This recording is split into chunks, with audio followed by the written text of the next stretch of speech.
Ce père a quitté sa famille parce qu'il n'avait pas de fils, mais il ignorait que ses 4 filles allaient changer le monde.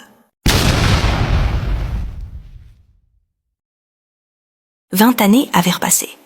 20 années de fatigue, de nuits sans sommeil, de sacrifices invisibles, de repas partagés en silence, de cahiers usés jusqu'à la dernière page, de promesses répétées dans l'obscurité d'une petite chambre trop étroite pour leurs rêves.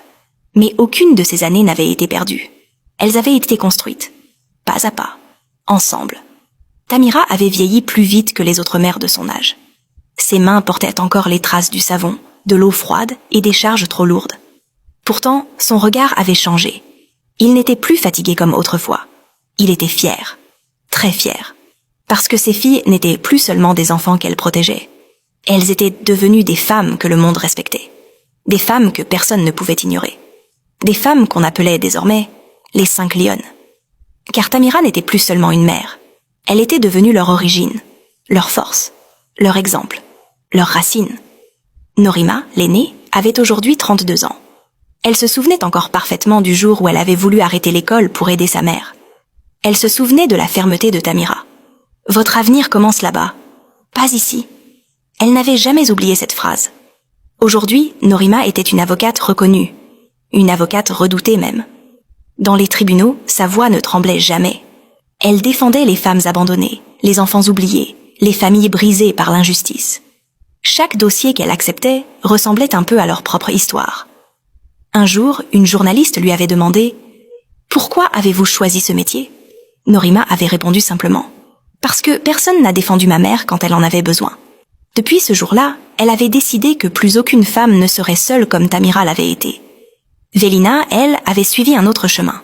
À 30 ans, elle dirigeait désormais sa propre clinique chirurgicale. Les premières années avaient été presque impossibles. Elle étudiait la nuit, travaillait le jour, dormait parfois seulement quelques heures. Mais elle n'avait jamais abandonné. Elle repensait toujours à Karina, malade sur ce vieux matelas, pendant que leur mère vendait son dernier bijou pour payer les soins. Ce souvenir était devenu sa promesse. Aujourd'hui, dans sa clinique moderne, lumineuse, respectée dans toute la région, Velina ne refusait jamais un enfant malade, faute d'argent. Jamais. Elle disait souvent « Aucun enfant ne doit souffrir parce que sa mère est pauvre ». Kelina, l'une des jumelles, avait grandi avec une curiosité différente des autres. Elle démontait tout ce qu'elle trouvait. Radios, téléphones cassés, ventilateurs abandonnés. Elle voulait comprendre comment le monde fonctionnait. À 20 ans, elle avait créé une entreprise technologique qui dépassait tout ce que le quartier où elle avait grandi aurait pu imaginer. Son nom circulait désormais dans les conférences internationales. Des investisseurs la cherchaient. Des universités l'invitaient. Son entreprise aidait des milliers de familles à accéder à l'éducation numérique dans les zones défavorisées. Mais elle disait toujours « J'ai commencé sur un sol en ciment, avec une lampe cassée et un vieux téléphone. » Karina, elle, avait choisi un autre combat. Celui de la parole. Celui des lois. Celui des décisions qui changent la vie des familles entières. À 20 ans seulement, elle était déjà connue comme une jeune voix politique puissante, déterminée, impossible à faire taire. Elle parlait des mères isolées, des filles oubliées, des enfants abandonnés, et chaque fois qu'elle montait sur une tribune, elle pensait à Tamira. Toujours. Parce qu'elle savait d'où elle venait. Mais le plus beau moment de leur ascension n'avait pas été une victoire professionnelle, ni une récompense, ni une reconnaissance publique. C'était un matin très simple. Un matin silencieux. Ce jour-là, les 4 sœurs étaient revenues chercher leur mère. Tamira croyait qu'elles allaient simplement faire une promenade. Elle portait son pagne habituel, ses sandales simples, son sourire discret. Quand la voiture s'arrêta devant une immense maison entourée d'arbres et de lumière, elle pensa qu'elle s'était trompée d'adresse. « Pourquoi on est là ?» demanda-t-elle doucement.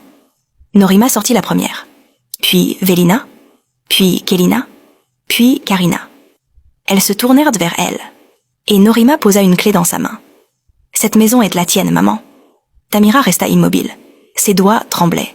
« La mienne ?» Velina sourit. « Oui. » Karina ajouta doucement. « Tu nous as donné une maison quand nous n'avions rien. » Kelina termina. « Aujourd'hui, c'est à notre tour. » Tamira entra lentement. Chaque pièce était lumineuse. Chaque mur respirait la paix. Chaque fenêtre ouvrait sur un avenir qu'elle n'avait jamais imaginé possible. Elle posa la main contre le mur. Puis, elle pleura. Pas de tristesse, pas de fatigue, mais de reconnaissance. Quelques mois plus tard, Tamira devint la présidente d'une fondation créée par ses filles. Une fondation dédiée aux mères abandonnées. aux femmes seules, aux enfants oubliés, parce qu'elle savait mieux que personne ce que signifiait survivre sans soutien. Et un soir, alors qu'elles étaient toutes réunies dans le grand salon de la maison, Tamira regarda ses 4 filles, ses 4 lionnes, et elle murmura simplement « Vous étiez mon courage, avant même de devenir ma fierté. » Ce père a quitté sa famille parce qu'il n'avait pas de fils, mais il ignorait que ses 4 filles allaient changer le monde. Des années passèrent encore, et la vie de Tamira devint peu à peu ce qu'elle n'avait jamais osé imaginer autrefois. Une existence paisible, respectée, entourée d'amour et de reconnaissance. Sa fondation aidait désormais des dizaines de mères abandonnées chaque année. Des femmes arrivaient brisées et repartirent debout. Dans les journaux, on parlait souvent des 4 filles de Tamira. On parlait de l'avocate qui défendait les femmes oubliées, de la chirurgienne qui refusait de laisser un enfant sans soins, de la jeune entrepreneur qui transformait l'accès à l'éducation numérique, et de la voix politique qui portait les combats des familles invisibles. On les appelait parfois les 4 lionnes. Mais un jour, quelqu'un d'autre lut ces articles. Quelqu'un qui n'aurait jamais dû les lire. Dareno. Les années n'avaient pas été tendres avec lui. Après avoir quitté Tamira, il avait refait sa vie ailleurs. Il avait eu des fils, enfin. Les héritiers qu'il voulait tant. Mais la vie ne lui avait pas donné ce qu'il imaginait recevoir en échange. De mauvais choix, de mauvais investissements, de mauvaises fréquentations. Et un jour, plus rien. Ses fils avaient grandi loin de lui. Ils n'avaient pas connu sa pauvreté, ni ses sacrifices inexistants. Ils ne lui devaient rien. Et ils ne lui donnèrent rien. Ils partirent, sans regarder derrière eux. Exactement comme lui l'avait fait autrefois. Le jour où il vit le nom de Tamira dans un journal, accompagné d'une grande photographie devant un bâtiment portant l'inscription « Fondation Tamira », quelque chose se brisa en lui.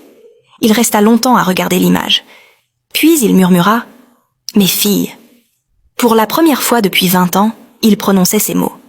Quelques semaines plus tard, il apprit qu'une grande réception était organisée en l'honneur de Tamira. Une cérémonie officielle avec des invités importants, des journalistes, des responsables publics. Il hésita longtemps, très longtemps. Puis il décida d'y aller. Non pas avec fierté, mais avec besoin. Besoin d'exister encore quelque part. Le soir de la réception, la salle brillait de lumière. Les invités parlaient doucement.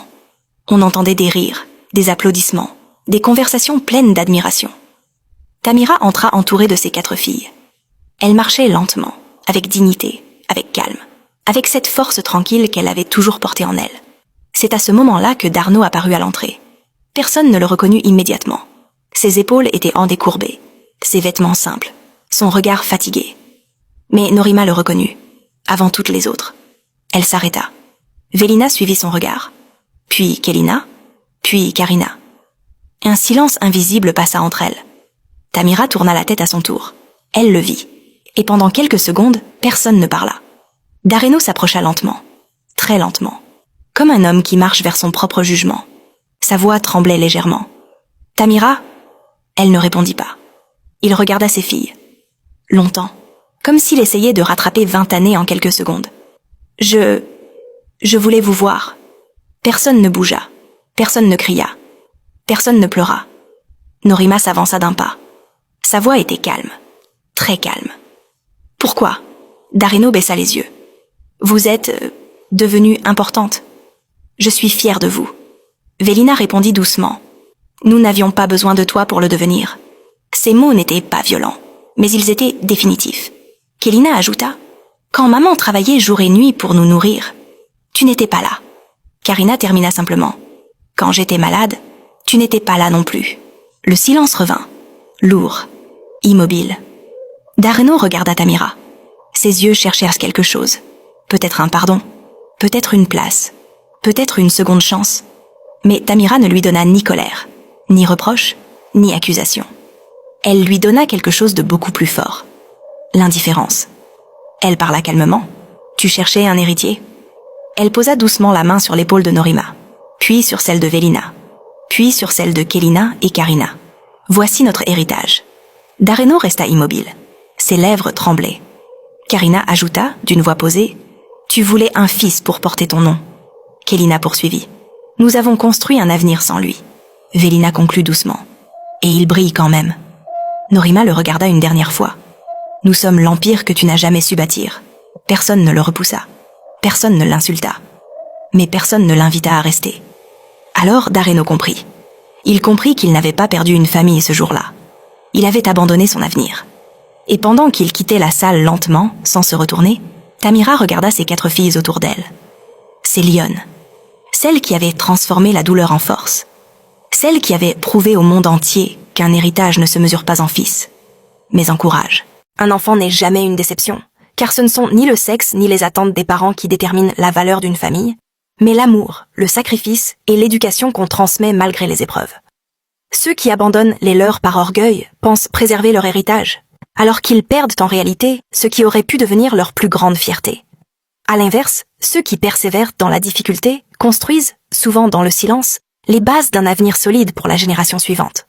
Ainsi, le véritable héritage ne naît pas de ce que l'on espérait recevoir, mais de ce que l'on a eu le courage de protéger et de faire grandir.